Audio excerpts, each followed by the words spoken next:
Pamagat po ng mensahe ng Lord ay 1 through 7. Okay. Dahil isa lamang po yung pananampalataya na nagre-resulta sa kaligtasan. At yun po yung pananampalataya natin sa ating Panginoong Jesus. So pag-usapan po natin, how do we practice our faith before? Nung po tayo nung hindi pa po natin nakikilala ang Panginoon sa ating buhay. And sa pagkakataon pong ito, makikita rin natin, mai-relate natin sa ating buhay. Nagagawa pa ba natin kahit tayo ay Kristiyano? Ito po paalala ng Lord sa atin for us to check ourselves. Kung tayo ay lumalabas na ba doon sa tunay na nag-iisang pananampalataya na itinuro sa atin ng Biblia. So, umpisahan po natin. How do we practice our faith? At to whom we give our faith? Una, mali. Yan po yung una. Faith in idols. Majority po sa atin, dito na lamang nakakilala sa ating Panginoon. O dito tayo tinawag ng ating Panginoon. Kung saan, Muslim country pa. Di po ba? Sabi mo nga po, wala ni isang nagplano sa atin na pagdating ko ng Saudi Arabia, ako ay dadalo sa gawain ng Panginoon. Sa Pidos pa lamang po pinipigilan na, may rosaryo ka, may Biblia ka, iwan mo na yan. Di po ba? Pero bakit narito po tayo ngayon? Dahil yun po yung plano ng Diyos sa bawat isa sa atin. At lahat po tayo nanggaling dito sa bagay na ito. Tayo po ay sumamba sa mga idols. Pag sinabi po kasing idolatry, hindi lamang po yung nakapokus doon sa mga Diyos-Diyosan. Sabi nga po, malawak yung salitang idolatry. Ano man yung bagay na ipinapalit mo sa posisyon ng Diyos, that is idolatry. Even ourselves, nagiging idol natin. At titingnan po natin ngayon sa umaga nito. Ano po ba yung sinabi about sa pagsamba sa idol? Sa Exodus 20 verses 3 to 5, sabi dito, You shall have no other gods before me. You shall not make for yourselves an idol in the form of anything in heaven or above the earth or beneath the waters or in the waters below. Dito, you shall not bow down then before or worship them, for I, the Lord your God, am a jealous God, punishing the children for the sin of the fathers to the third and fourth generation. Ngayon, may mga maikakatwiran pa. Hindi naman po kami sumasamba. Kasi may marinig tayo, para pong katulad ni Rizal. Kaya po may minumento si Rizal para maalala natin yung kanyang kabayanihan. Kaya lang po, sinabi doon sa verse 4, kasi hindi raw naman sila sumasamba, kaya lang sinabi po sa verse 4, You shall not make. So balik po tayo doon, huwag kayong gagawa. Yun po ang sabi ng ating Panginoon. Dahil ito po yung utos ng Lord na mayroong kaakibat na parusa. Basa po natin, parurusahan ko ang lahat ng gumagawa nito mula doon sa ika-3 hanggang sa ika-4 na saling lahi. Katulad po ng nasabi ko kanina, majority po sa atin dito na lang po nakakilala sa atin. At hindi po tayo excuse dyan. Pero ngayon po, na nalaman na natin kung ano yung sinasabi ng Biblia, itinuturo ng Lord sa atin, dapat po, hindi na natin ito nagagawa. Tulad po nang nasabi ko, malawak po yung salitang idolatry. Hindi lamang po yung nakapokus dun sa pagsamba sa mga idols. Kundi, anuman yung bagay na ipinapalit natin sa posisyon ng Diyos, that is idolatry. Kung maliwanag po, hindi ko na po gaanong lalawakan pa kasi madali naman pong unawain, di po ba?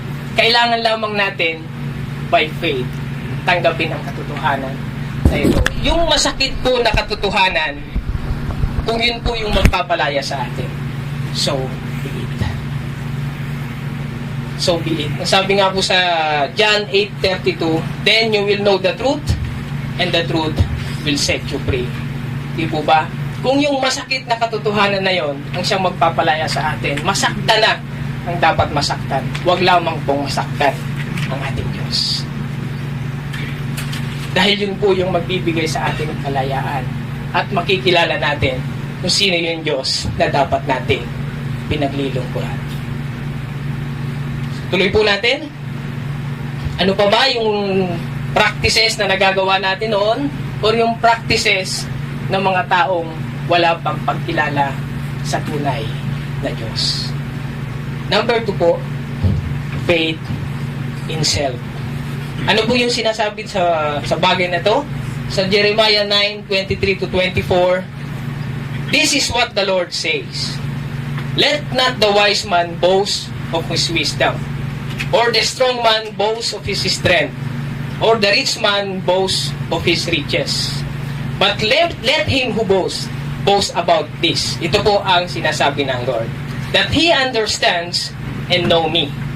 I am the Lord who exercise kindness, justice, and righteousness on earth.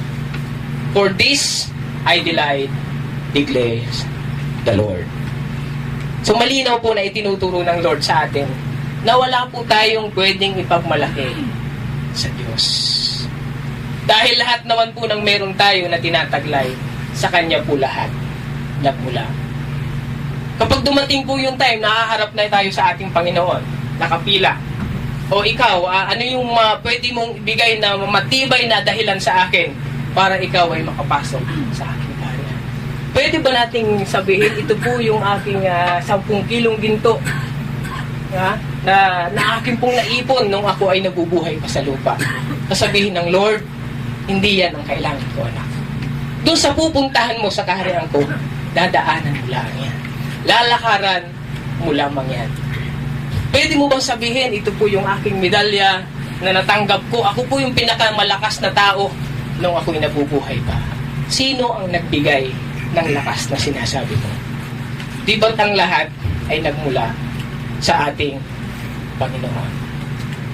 Ano pa po? Ano ba yung pwede nating sabihin na pwede nating ipagmalaki sa ating Panginoon? Ito pong katalinuhan ko. Ako po yung pinakamatalinong taong naglakbay sa balat ng lupa. Uy, ano naman? Yung katalinuhan na taglay natin. Sabi nga, ang katalinuhan ng tao ay kamangmangan lamang sa Diyos. Because my thoughts are higher than your thoughts. And my ways are higher than your ways. Kaya nga po nasabi ni Job, kaya si Job alam niya sa kanyang sarili na wala tayong pwedeng ipagmalaki sa Diyos. Ang sabi po ni Job sa 1:21, naked I came from my mother's womb. Naked I will depart. The Lord gave and the Lord has taken away. May the name of the Lord be praised. So yun yung sinasabi ng Panginoon kanina, in this I will delight. Dito ako magagalak sa iyong ginagawa. Ito pong narinig ko ito minsan sa Muslim. Clean itong bagay na ito. Sabi, Alashil, Alajib. Alashil, si Allah ang Alajib, si Allah ang nagbigay, si Allah raw ang kukuha. Pero hindi po ganon yung kanilang pagkakaunawa. Kasi po ang kwento ganito, may nakausap ako na Muslim, customer ko, yung daw anak niya, 8 taon namatay. Kasi inutusan niyang bumili ng sigarilyo. Binatukan pa niya kasi ayaw sumunod. Lumipas ang buong araw, hindi raw po bumalik. Pero ipinabitay daw po niya yung pinapugutan niya ng ulo yung Pakistan. Sa madalit salita po, nasagasaan yung bata. At doon niya inilapat ito, Alajib, Alashil. Hindi po natin pwedeng gamitin ang verse na ito sa ganung pagkakataon. Kasi wala pong pagpapahalaga sa buhay. Nung sinabi po ito ni Job, mayroon siyang pagpapahalaga sa buhay. Kaya nga po, minsan, nagagamit yung salita ng Diyos sa walang pararating na wala namang kaugnayan. Di po, malayo. Pero dito po, ginamit ito ni Job kasi pinahalagahan niya ang buhay. Batid po natin, alam natin ang kwento ng buhay ni Job. Di po ba? Sa kabila ng lahat, nandun pa rin yung pagpupuri niya sa ating Panginoon. Pero dumating din yung time na parang gusto niya nang magtanong o nagtanong siya sa Lord. Pero ipinaunawa sa kanya ng Lord. Sa pamamagitan din naman, sabi ng Lord, nasaan ka? Nung nililika ko ang sanlibutan, wala ka pa na. At naunawaan ni Job. Pero dito nga po, gusto ko lang maging maliwanag sa ating lahat na kapag ginamit natin yung verse na ito, mayroon po tayong pagpapahalaga dun sa buhay na ibinigay ng ating Panginoon. So yun po yung pangalawa, yung pananampalataya po natin, dapat hindi natin inilalagak sa ating mga sarili at sa ating kakayahan. Ito ba sabi nga, sa paglilingkod natin sa ating Panginoon, dapat hindi natin ginagamit yung sarili nating lakas. Kasi madali tayong mababagsak. So gamitin natin yung kalakasan na nagmumula sa Lord, sa pamamagitan ng banal na Espiritu. At sa ganung kaparaanan po, magiging magaan para sa ating lahat na gampanan yung ministry o yung bawat responsibilidad na ibinigay ng Panginoon sa atin. Kasi nga, ang kapangyarihan o yung kalakasan, inilagak natin sa kalakasan. Mayroon ng ating Panginoon. So, tandaan po natin yon. Una po, yung mga nagawa natin noon, ng mga bagay na which is, sabihin nga natin, na wrong kind of faith. Tandaan po natin, iisa lamang yung pananampalataya na itinuturo ng Biblia. At kung meron pong nagtuturo ng ibang pananampalataya, huwag na po nating tanggapin. Iisa lamang po ang daan, yung sabi sa ating inawit kanina, kapag may narinig tayong ibang daan, hindi po yung daan patungo sa langit. Dating daan po yan. Number 3, faith in other people. Ang sabi po sa Psalms 49, verses 7 hanggang 9, no man can redeem the life of another or give to God a ransom for him. The ransom for a life is costly. Ano po ba yung mahal? Ano ba yung tinutukol na mahal na ipinantubos sa atin? And that is the blood of the Lord Jesus Christ. Kaya po mahal. Kasi walang pwede, walang human, walang tao na pwedeng tumubos sa atin, kundi po ang ating Panginoong Hesus lamang. Siya lamang po yung karapat-dapat, siya yung walang bahid, dungis na siyang pwedeng tumubos sa ating mga kasalanan. Kaya po yung pananampalataya natin, hindi dapat natin inilalagak sa tao. Sabi po, the ransom for a life is costly, no payment is ever enough. That he should live on forever and not see decay. Tandaan po natin, si Jesus lamang yung namatay para sa atin, muling nabuhay at babalik sa huling panahon para tayo ay makasama kung saan siya naroroon. Kaya nga po, sa pag-aralan namin, yung 10 reasons to believe in Christian faith. Sapagkat iisa lamang yung Diyos na namatay para sa atin, muling nabuhay. Yung pinaniniwalaan ng iba, doon nila inilalagak yung kanilang pananampalataya. Yung mga tao na yon, nagawa ba nila yung ginawa ng ating Panginoong Hesus? Sabi nga dito, that he should live forever and not see decay. Pero maliwanag po na sinabi ng Biblia, yung katawan po ng ating Panginoong Hesus, hindi nabulok o hindi nag-decay. Kasi yung buong katawan niya nag-resurrect sa langit. Sinabi rin po sa Psalms 146 verse 33 to 4, do not put your trust in princes, in mortal men who cannot save. When their spirit departs, they return to the ground. On that very day, their plans come to nothing. Pero po yung ipinangako ng Diyos na siya yung magiging tagapagligtas nating lahat, tinupad po niya yon, mga kapatid. siya lamang, iisa lamang ang ating Panginoong Hesus lamang ang nakagawa ng bagay na ito para sa atin. Malinaw na sinasabi na yung pananampalataya natin, hindi natin ilalagak hindi natin pwedeng sabihin kung hindi po dahil kay Kuya. Hindi po dahil kay Kuya, hindi po ako maliligtas, hindi po. Kung hindi dahil sa ating Panginoong Hesus, hindi tayo magkakaroon ng kaligtasan. May mga kapatid lamang na ginamit para tayo ay madala sa paanan ng Diyos. Una sa lahat, ang pagpapasalamat ay sa Panginoong Hesus lamang natin dapat ibinabalik. So, dun sa mga nabanggit po natin sa unang tatlo, siguro meron na tayong nakikita, di po ba? Meron na tayong mailalapat sa ating buhay sa ngayon. And ang prayer nga po natin, tayo po yung mga Kristiyano na. At kailangan makita natin kung dun ba tayo sa tamang landas na nais ng Panginoon sa buhay natin. Ituloy po natin. Sabi nga sa Ilonggo, padayon tayo. Faith in luck and riches. Dito po. Dito marami tayong makikita sa Facebook. Natuloy nga ng Kristiyano, naniniwala pa sa horoscope. Ang Kristiyano po, hindi na naniniwala sa horoscope. Naniniwala pa sa mga fortune tellers. Ano po yung sinasabi? Sa Job 31, 24 hanggang 28. If I have put my trust in gold or said to pure gold, you are my security. Sino po ang naalala natin dito?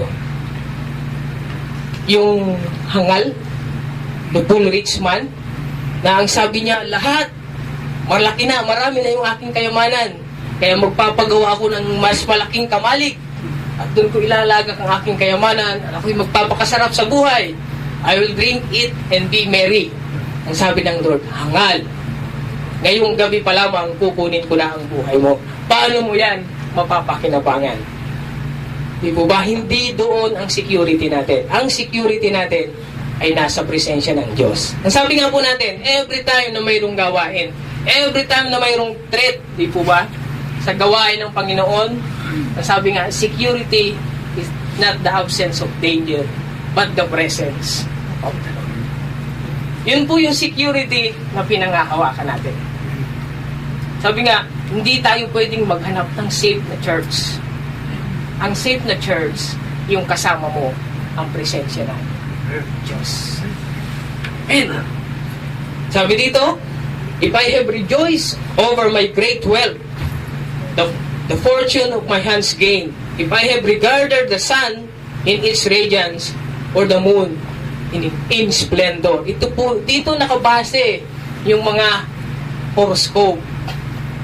Ano ko ngayon? Ano ba ang lucky color ko ngayon? Lucky number? Diba? Magsuot daw ng pula at makakatagpo na yung kabiyak ng aking puso. Hindi po doon. Ang sinabi sa Biblia, ang sinabi sa Genesis pa lamang, ang nagbigay po ng Eva kay Adan ay ang ating Panginoon. Di po ba? Paano ba naging Eva? Si Eva? Hindi po ba kumuha ng tadyang kay Adan? Ba? At naging babae. Inilapit kay Adan. Ganon din po naman. Sabi nga, kung sino man dito sa atin naghahanap ng iyong katadyang, ipag-pray, ipanalangin. Alam ko, may natugunan na dyan eh. May natugunan sa panalangin na yan.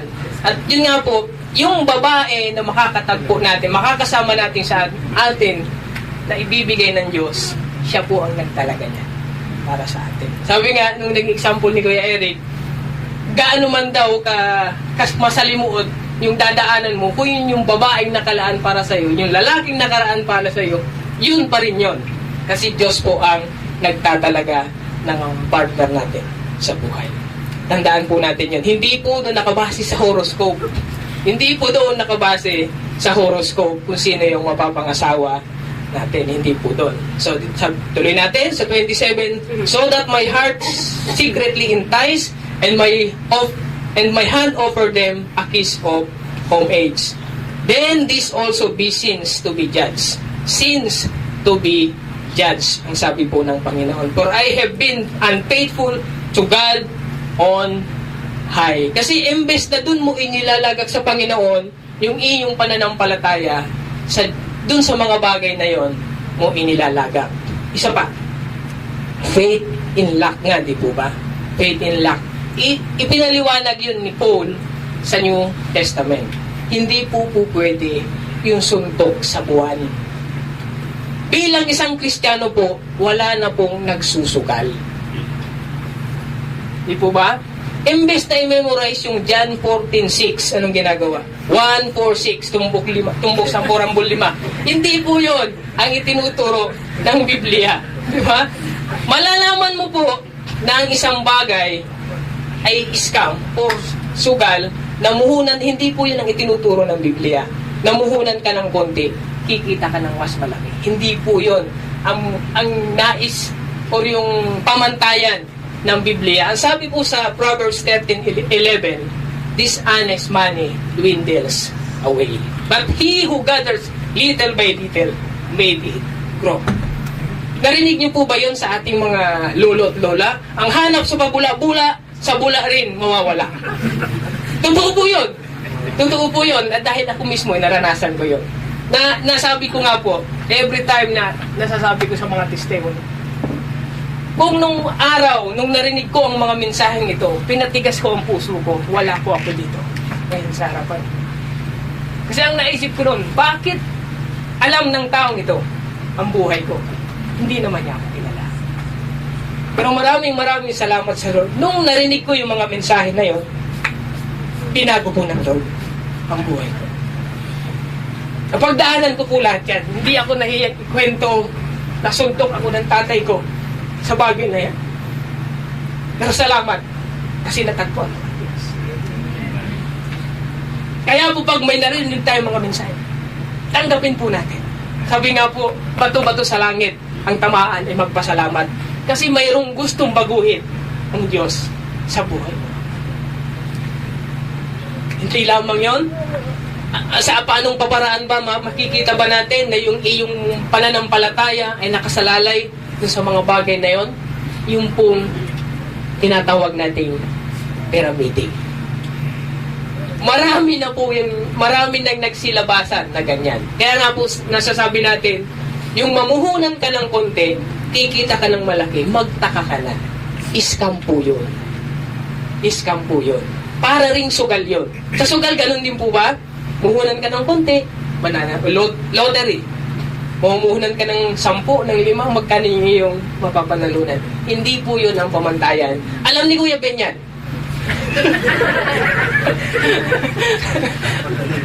Di ba?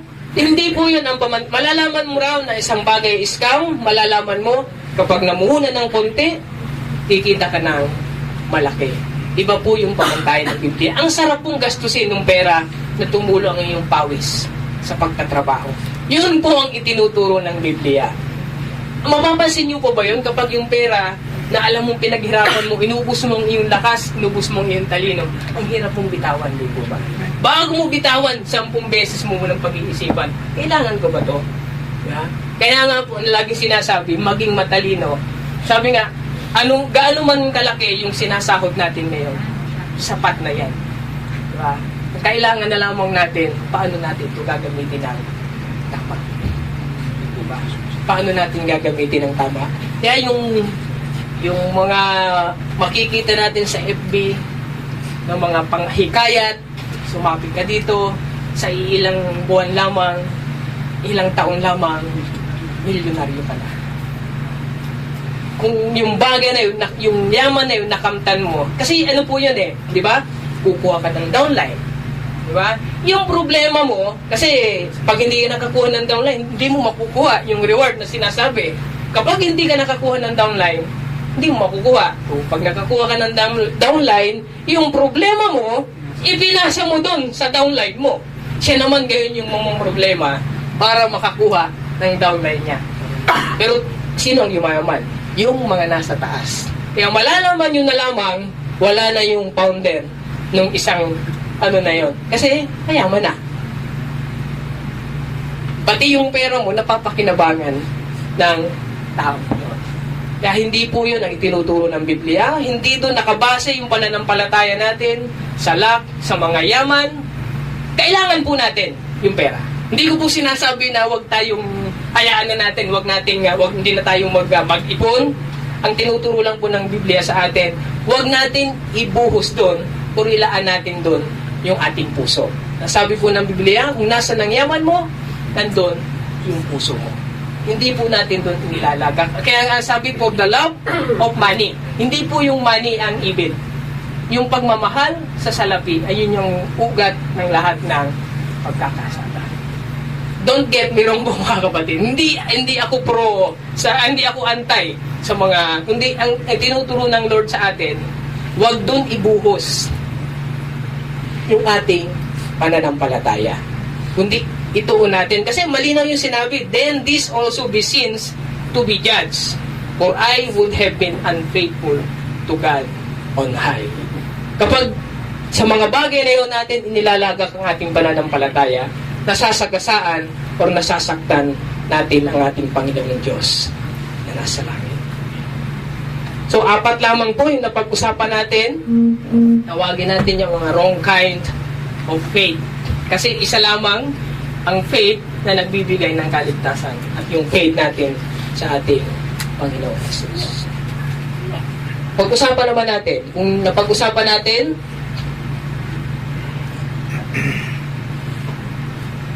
yung mga luma nating pagpapractice ng ating pananampalataya, how we must practice our faith as Christians naman.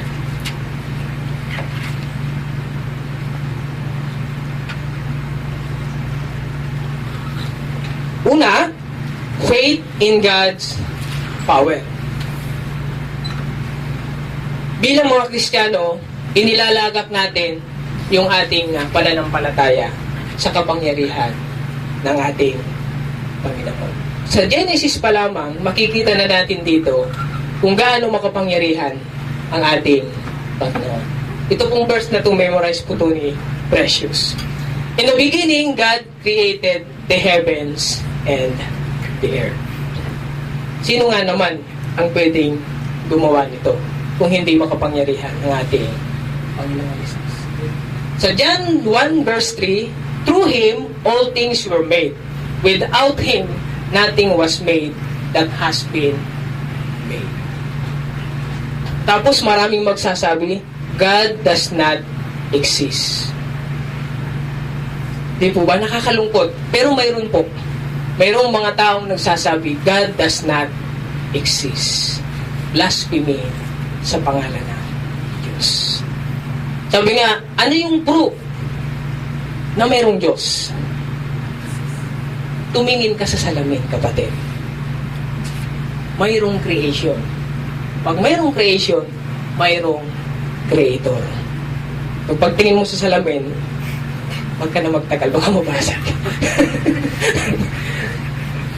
Kung makikita natin dito, yung kapangyarihan ng ating Panginoong Jesus. Sa Genesis pa lamang. Sa umpisa pa lamang. Nung panahon ni Moses. Sa Exodus 14, verse 21, ito po yung time na malapit na yung mga Israelites. Nakita po ba natin yung kapangyarihan ng Panginoon doon? Malinaw po doon. Then Moses stretched out his hand over the sea, and all that night the Lord drove the sea back with a strong east wind and turned into a dry land.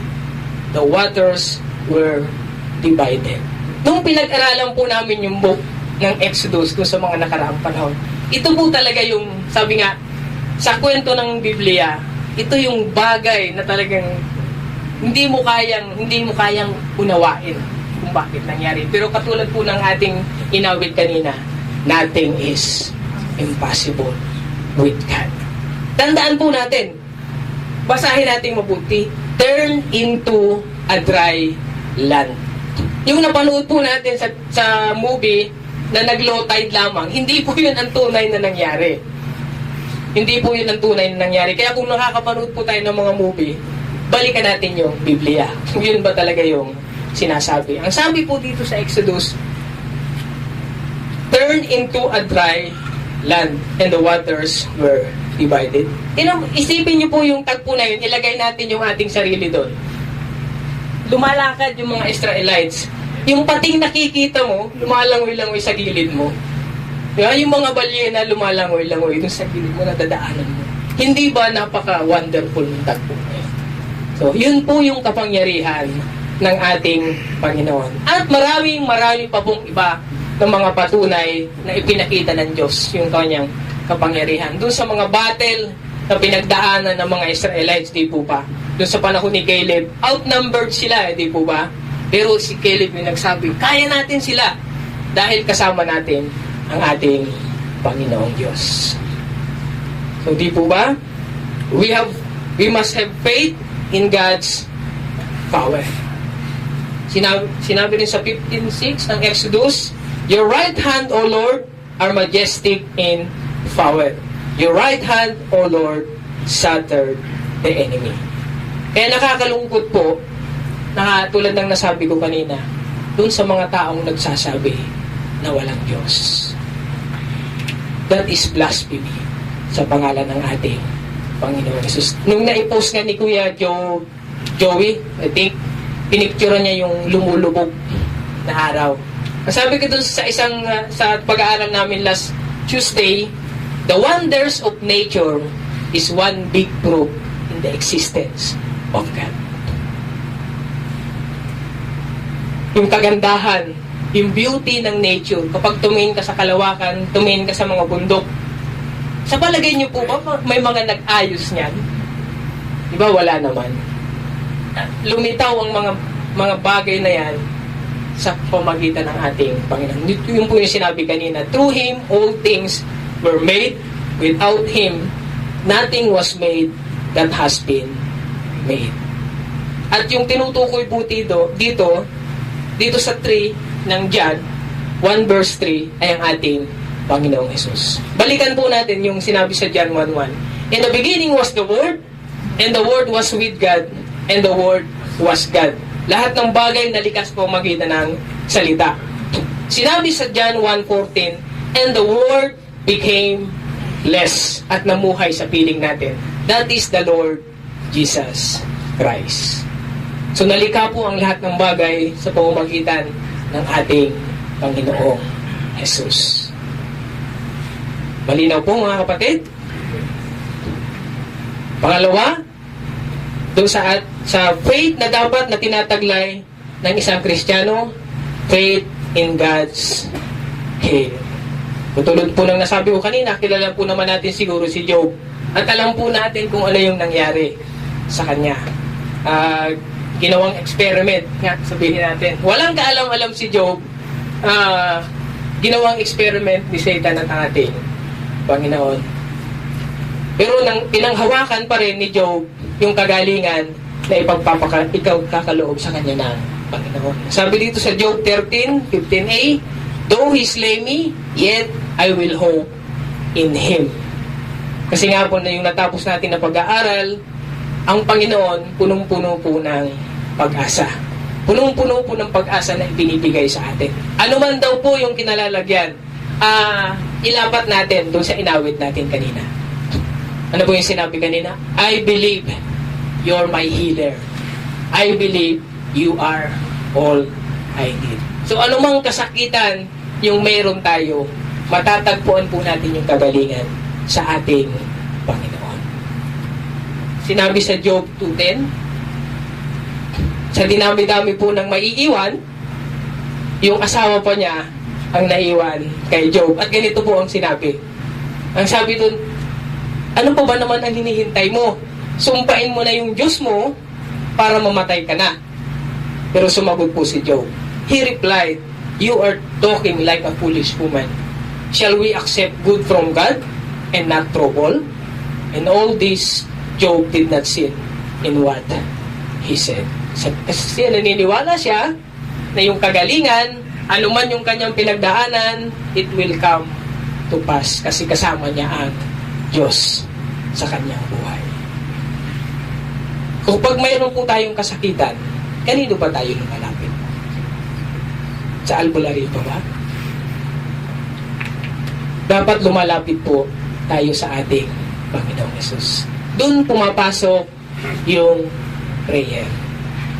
Pag dumadaan tayo sa anumang kasakitan, pray.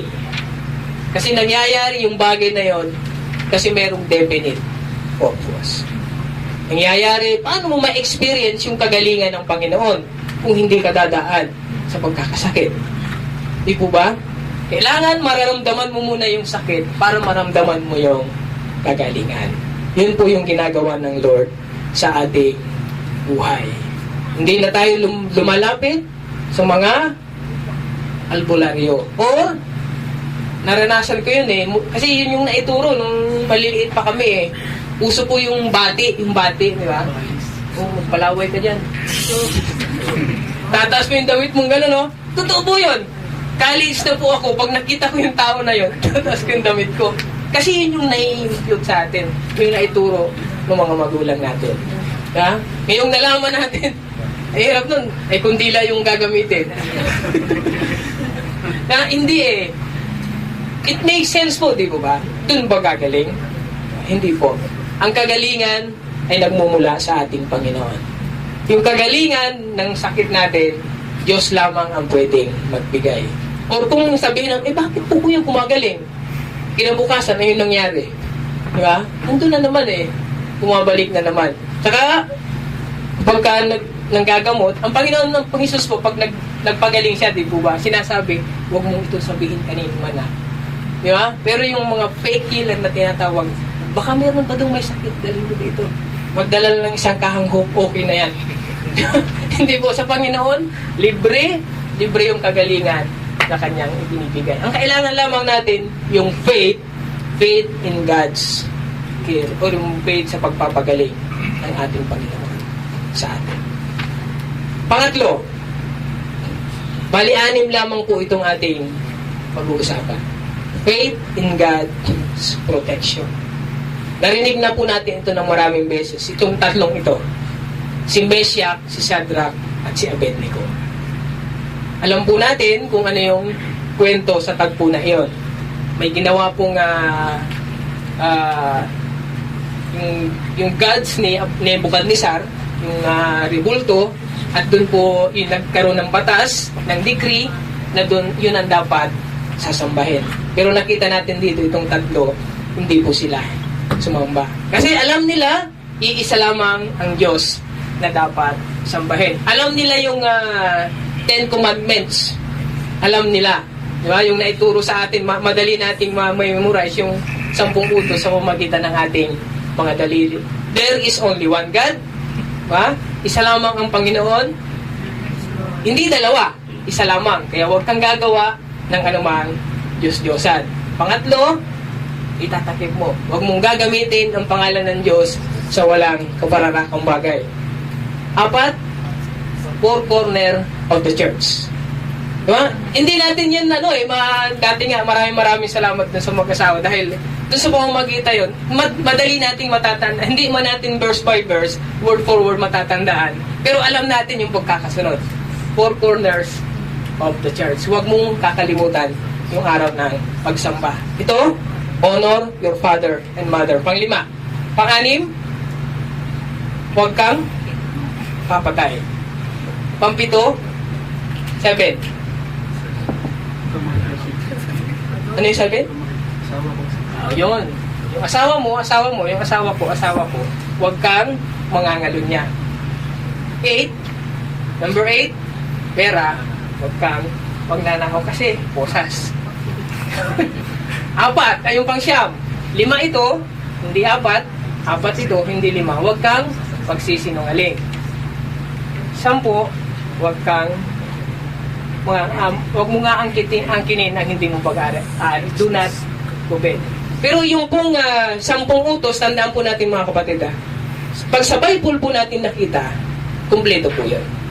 Pero yung pag tinignan po natin, may kulang doon sa mga na sa simbahan na ating pinagmulan. Wala po yung pangalawa. Siguro po sa ngayon hindi natin alam, pero tingnan po natin, malaki po yung pagkakaiba. So dito sa tagpo na ito, pinanghawakan, kasi alam nila yung 10 commandments. Pinanghawakan nila na ang Panginoon lamang ang magbibigay ng protection sa kanila. So Daniel 3:17 to 18. At ganito po yung sinabi ng tatlo. If we are thrown into a blazing furnace, the God we serve is able. Able. Tingnan po natin hindi lamang siya faithful, but He is able. Kasi He is more powerful. He is able to save us from it. And He will rescue us from your hand, O King. But even if He does not, we want you to know, O King, that we will not serve your gods or worship the image of gold you have set up. Napakalinaw po, napakaganda nung talagang yung faith nila nasa Lord. Alam nila na kapag ginawa namin yung tama, kasama namin ang Diyos saan man kami pumunta. At nakita po natin doon sa kwento na yon, naging 4 po sila.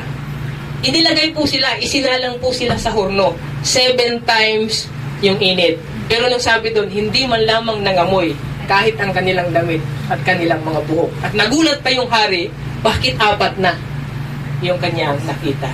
Kasi nga, doon sa kanta, kasama natin ang Diyos, hindi ako matatakot. Dumaan man ako sa apoy, hindi ako masusunog. Dumaan man ako sa ilog, hindi ako malulunod. Yun po yung protection na pinangahawakan natin sa ating Panginoon. Na-experience na po natin yan, mga kapatid. Na-experience na natin yan, na even though mayroong threat sa iglesia, ang pinanghawakan natin, sabi ng Lord, even the gate of Hades, even Satan, hindi pwedeng pigilan ang pagpupuri sa Diyos. Worship will never stop. Kasi ang sinisira nila, iglesia ng Diyos. Ang iglesia po natin, Diyos ang nagtatag. Hindi po si Kuya Eric, hindi ang mga leaders, Diyos po ang nagtatag. Kaya pag may nagtanong po sa inyo mga kapatid, sino ang founder ng church ninyo? Huwag niyo pong sasabihin si Kuya Eric. Huwag niyo sasabihin si Kuya Bernard. Ang Panginoong Jesus po ang founder ng ating church. Ang founder ng ating pananampalataya. Maliwanag po yun mga kapatid. Baka magtanong sa atin sa labas, sino ang founder ng church niyo? Sinabi niyo ba yung apelyido? Binigay mo pa yung cellphone number. Hindi po ba? Ang Panginoong Jesus po ang ating founder sa iglesia nito. Siya yung nag-iisang founder natin sa iglesia nito. At tulad po ng nasabi ko kanina, na-experience na natin ito, pero nakita natin yung protection ng Diyos. Ginawa natin yung humanly possible, yung mga bagay na lampas sa kakayahan natin, inilagak natin sa kamay ng Diyos. At after, sino pong nakaramdam doon? Sino yung mga nandito noon, noong time na yan? Iba po yung kagalakan. Diba? After nung oras na yon, it is victorious day. Kasi ginawa natin yung nararapat, yung bagay na lampas sa kakayahan natin, ibinigay natin sa Diyos, naramdaman natin yung protection ng Diyos sa atin. At dahil sa bagay na yun, sabi nga, testimony na lamang. Diba? Balang araw habang nagkakape, ikikwento natin doon sa mga bagong kapatiran na kakasama natin. Ganito kami, iningatan ng Diyos sa iglesia. Tingnan po natin, nasa Muslim country po tayo. Ang lagi ko nga pong nasasabi noon, nung ako'y hindi pa nakakilala sa Lord, kapag may bagong dumating sa trabaho namin, lagi kong sinasabi, Brad, mahuli ka na sa alak, mahuli ka na sa sugal, mahuli ka na sa babae, huwag lamang dyan sa gawain na yan. Kasi bawal na bawal dito yan. Ganun po. Sabi ko nga, ganun lang kaliit ang pagkakilala ko sa Diyos. Pero nabigyan po ako ng pagkakataon, mismo dun sa mga tao na yun na sinabihan ko, binawi ko po yung sinabi ko. Christmas yun, natandaan ko pa. Sabi ko, kung may pagkakataon kayo na makadalo sa gawain ng Panginoon, dumalo kayo. Doon po mismo sa mga tao na sinabihan ko. At ngayon po, ay lagi ko nga sinasabi, kapag mayroong bagong dating, kailangan madala sa gawain ng Panginoon bago sa ibang gawain. Kami po sa Sinai, yun talaga yung, ikaw na bahala dyan. Kanina na pasama yung bago, alignment daw, mekaniko raw. Kuya Rodmart, ikaw na ang bahala dyan. Yun po yung ginagawa namin. Kasi once na nakadalo yan sa ibang gawain, mahihirapan ka ng dalhin yan sa gawain ng ating Panginoon. Di ba? Kaya nga po, kapag may bago, mas pilitin natin na yung unang Friday niya dito po sa simbahan ng Panginoon, sa iglesia ng Panginoon.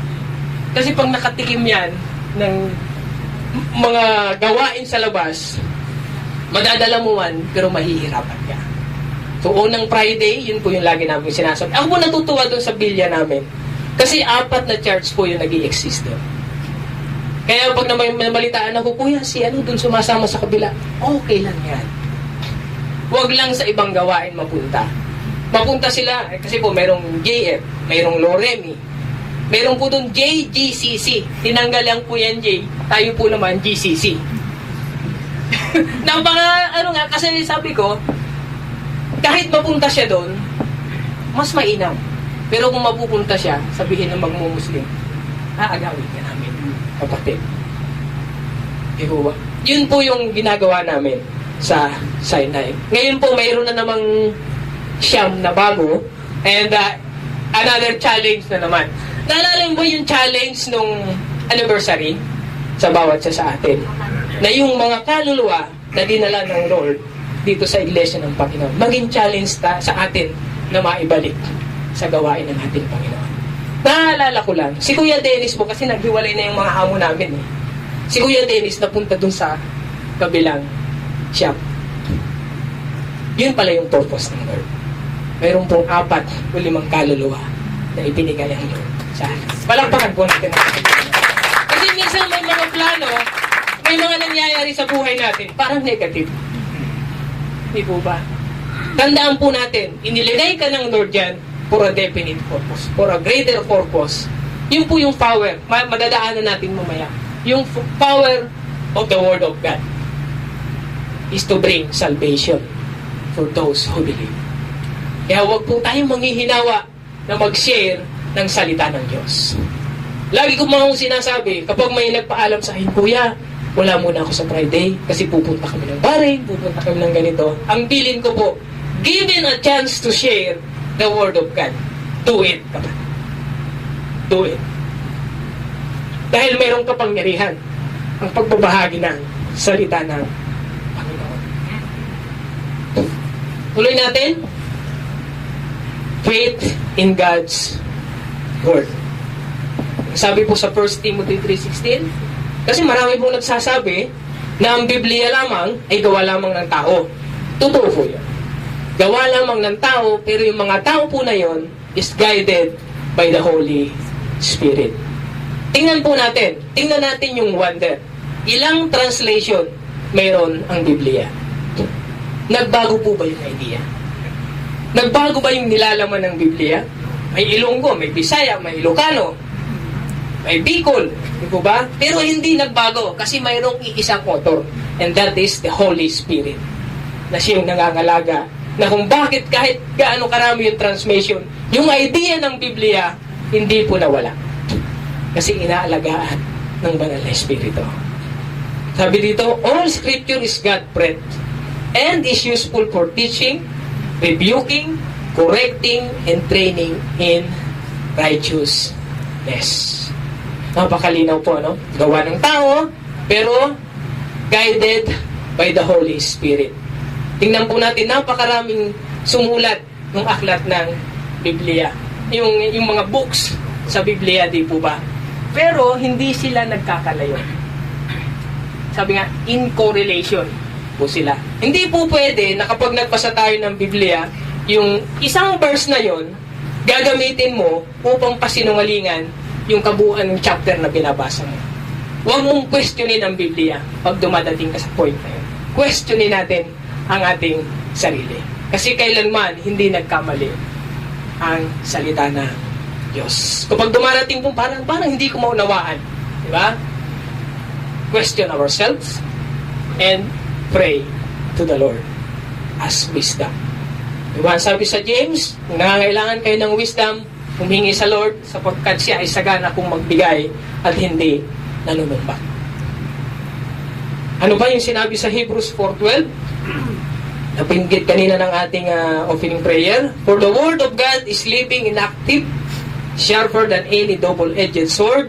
It penetrates even to the dividing soul and spirit, joints and marrow. It judges the thoughts and attitudes of the heart. Ang salita ng po ng Diyos, ang Word of God, yun po ang pwedeng magbago sa buhay ko, at sa buhay ng bawat isa sa atin.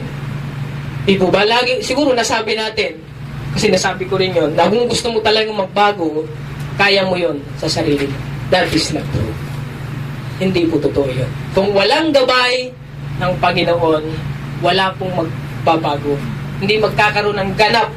Meron bang magbago? Kaya nga hindi umepekto po yung New Year's resolution sa atin, di po ba? Susulat tayo, sabihin na 12, 10, nililista natin. Ito, hindi ko na ito gagawin. No, January 1 pala, may binabalikan ka na. Bakit? There is no new spirit. Ang makakapagpabago po sa atin, yung salita ng ating Panginoon. Sabi nga, the power of the Word of God is to bring salvation to those who believe. Kaya huwag maghinawa sa paghahayag ng salita ng Diyos. Kasi yun po yung power of the Word of God. The power to bring to the Lord the lost souls. Tulad yung pag-aaral po natin kanina sa evangelism, the Son of Man came to seek and to save what was lost. Kaya kapag tayo po ay may nakitang mga kakilala natin, mga kababayan, tingnan po natin yung kanyang kaluluwa. Laging pumapasok sa isip natin, paano ko kaya siya madadala sa gawain ng Panginoon? Magkaroon po tayo ng compassion. Kung paano yung compassion din ng Lord sa atin, kanyang ginawa. Po ba? Yun po dapat yung taglay. So po yun yung power of the Word of God. Yun yung power of the Word of God. Kaya nga po, may nagtatanong, ano ba yung vision? Ano ba yung vision and mission ng church? Ang vision and mission po ng church, isa lamang, Matthew 28:19 to 20. Make disciples of all nations, baptizing them in the name of the Father, at turuan sila dun sa mga bagay na dapat natin ginagawa. At ang sabi dun sa huli, kasama mo ako hanggang sa katapusan ng sanlibutan. Kung ewan po tayong manghihinawa na ibahagi ang salita ng Diyos. Di po ba? Panglima, sa ating pinag-uusapan, faith in God's righteousness. Sa Genesis 4 po, makikita natin dito yung righteousness na ipinakita ni Abel sa ating Panginoon. Yung imputed righteousness. Yung righteousness po na meron tayo, hindi po nagmula sa atin yan. Nagmula po yun sa Diyos. But Abel brought fat portion from some of the firstborn of his flock. The Lord looked with favor on Abel and his offering. Napag-aralan po natin yan, parehong maayos yung offering ni Cain at saka ni Abel. Pero yung kay Abel, mayroong faith at mayroong righteousness. Kaya sinabi nga po sa Hebrews 11 verse 4, by faith, Abel offered a better sacrifice than Cain did. By faith, he was commended a righteous man when God spoke well of his offerings, and by faith, he still speaks even though he is dead. Yun nung kinausap si nung inano na si Cain, o nasaan ang iyong kapatid? Am I a brother's keeper? My brother's keeper? Narinig ko ang sabi ng Panginoon, yung umiiyak. Diba? So, ang sabi dito, even though he dies, nagsalita po. Kaya alam na, hindi lamang doon all-knowing ang ating Panginoon, walang nakakalampas. Pero ipinaliwanag doon sa tagpo na yon na nagsalita, yung dugo ni Abel na tumawag sa ating Panginoon. Tulad po ng nasabi ko kanina, yung righteousness, yun po ay imputed lamang sa atin. Hindi po sa atin nagmula. Tuloy po tayo. ito, last but not the least, faith in God alone. Panampalataya sa iisang Diyos. Katulad po ng ating inawit kanina, one way, Jesus. John 14:6, I am the way, the truth, and the life. No one comes to the Father except through me. Isa lamang yung pananampalataya na dapat nating tinataglay. Sa Genesis 5:23 to 24, altogether Enoch lived 365 years. Enoch walked with God, then he was no more because God took him away. Yung pananampalataya ni Enoch, sa Diyos lamang niya nilagak, naranasan po niya yung rapture sa Old Testament. Kung titingnan po natin, mula kay Adam, halos nabuhay sila 900 plus eh. Merong 960, si Methuselah yan, Methuselah. Siya yung pinakamatagal. So, 900, ito po si Enoch, 365 years lamang siya. And then siya ay, sabi dito, then he was no more because God took him away. Sabi sa Hebrews 11 verse 5, by faith Enoch was taken from this life so that he did not experience death. He could not be found because God had taken him away. For before he was taken, he was commended as one who pleased God. Kasi po, isa lamang yung pinaglagakan niya ng kanyang pananampalataya sa ating Diyos na buhay lamang. Kaya sa Kanya lamang po natin dapat na inilalagak ang ating pananampalataya. Because faith in the Lord Jesus Christ can bring us to salvation and can give us eternal life. Isa lamang yung pananampalataya na makakapagligtas sa atin. At yun po ay ang pananampalataya sa ating Panginoong Hesus. Doon sa batang isinilang, namatay para sa atin, at muling nabuhay, at muling babalik upang tayo ay sunduin at dalhin doon sa lugar na kung saan siya naroroon. Yun po yung plano ng Diyos sa atin. At ang hinihintay na lamang po natin yung kanyang pagbabalik. Diba? Sa conclusion po natin, if we have faith in God's power, if we have faith in God's care, if we have faith in God's protection, if we have faith in God's words, if we have faith in God's righteousness, if we have faith in God alone, we will be able to face this life victorious. Despite of trials and hardship we may suffer. Ang verses to ponder po natin. And without faith, it is impossible to please God. Because anyone who comes to Him must believe that He exists and that He rewards those who earnestly seek Him. Yun sa pag-aaral po namin kanina about kay Zacchaeus, sabi doon, no one who seek the Lord will be rejected. And no one who truly meets the Lord remain the same. Katulad po ng nasabi ko kanina, yung pagpunta po ng mga bago nating kapatiran dito, hindi po yun disgrasya. Lahat po yun ay pawang grasya dahil mayroong gagawin, may nais na gawin, may purpose ang Diyos sa buhay ng bawat isa sa atin. Sa Hebrews 10:38 to 39, 10:38 to 39. But my righteous one will live by faith. We live by faith.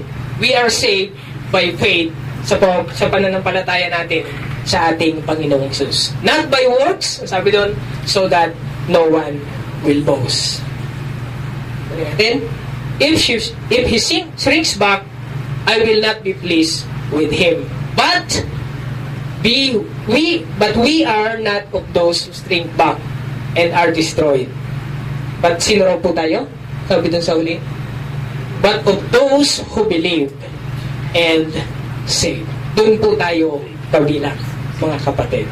Yun yung power of the Word of God na nabanggit kanina. The power to bring salvation to those who believe. At dito po tayo nakabilang. Hindi po tayo doon sa nag-shrink back, but of those who believe and are saved. If we claim na tayo ay hindi kabilang, tayo yung naniniwala at tayo yung niligtas ng ating Panginoon, let us do our part, mga kapatid.